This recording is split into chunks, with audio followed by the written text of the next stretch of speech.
গতকাল রাফসান এসেছিল এবং সাধারণ মানুষরা কিন্তু তাকে তাড়িয়ে দেয় যে তুমি এত দেরিতে কেন এসেছো, অনেক উল্টাপাল্টা অনেক কিছু বলে। এবং এই নিয়ে রাফসান খারাপ কিছু মনে করেনি। এই নিয়ে আমি খুবই হ্যাপি যে সে বুঝতে পেরেছে বিষয়টা, কারণ সে এমনিতে অনেকটা দেরিতে এসেছে। আন্দোলন শুরু হয়েছে অনেক দিন, এতদিনে কেন কিছু বলেনি, এই নিয়ে কিন্তু সাধারণ মানুষের ভিতরে একটি ক্ষোভ থেকেই থাকে। যাই হোক, রাফসান এই বিষয়টি বুঝতে পেরেছে এবং সে সাধারণ মানুষের পাশে দাঁড়িয়েছে। বিষয়টা আসলে খুবই ভালো ব্যাপার। আর এইখানে তার একটা স্টেটমেন্ট বর্তমান খুবই ভাইরাল, আমি আপনাদেরকে দেখাবো। আর এইভাবে যদি কেউ সাহায্য করতে আসে তাদেরকে এইভাবে হেনস্থা করাটা একদমই ঠিক হবে না, কারণ এখন পর্যন্ত কিন্তু সাকিব আল হাসান এবং অনেক ভালো ভালো বড় বড় পোস্টের মানুষরা রয়েছে যারা এখন পর্যন্ত এই নিয়ে কোনো কথাই বলেনি, মুখ খোলেনি এখন পর্যন্ত।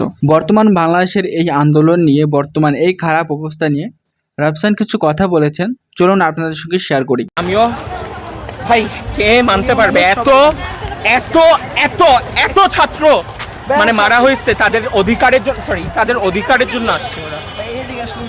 জিনিসটা কি, অধিকার যদি এখন পেতে হয় তাহলে কি রক্ত দিতে হবে? এটা কোনো কথা? Is this democracy? That is the thing, এর জন্যই আসছি এক কথায়। Thank you. বর্তমান যে কোনো প্রকার কোনো ডেমোক্রেসি বাংলাদেশে নেই, এটা বর্তমান সিচুয়েশন দেখলেই বোঝা যাচ্ছে। আর আগেও যে বাংলাদেশে অনেকটা ডেমোক্রেসি ছিল এটাও আমরা জানি। ডেমোক্রেসি নিয়ে কোনো কথা বলার নেই, কারণ এমনিতেও ডেমোক্রেসি বাংলাদেশের সব রাজনীতিবিদরা ঘুলে খেয়ে নিয়েছে। এখন যে পরিস্থিতিতে এসে দাঁড়িয়েছে, পরিস্থিতিটা খুবই খারাপ, এটাকে কন্ট্রোল করা খুবই দরকারি। এইভাবে যদি চলতে থাকে তাহলে বিষয়টা খুবই খারাপ হয়ে যাবে এবং আমাদের সকলের উচিত সবাইকে সাথে নিয়ে একজোট হয়ে সঙ্গে থাকার এবং আন্দোলন চালিয়ে যাওয়ার।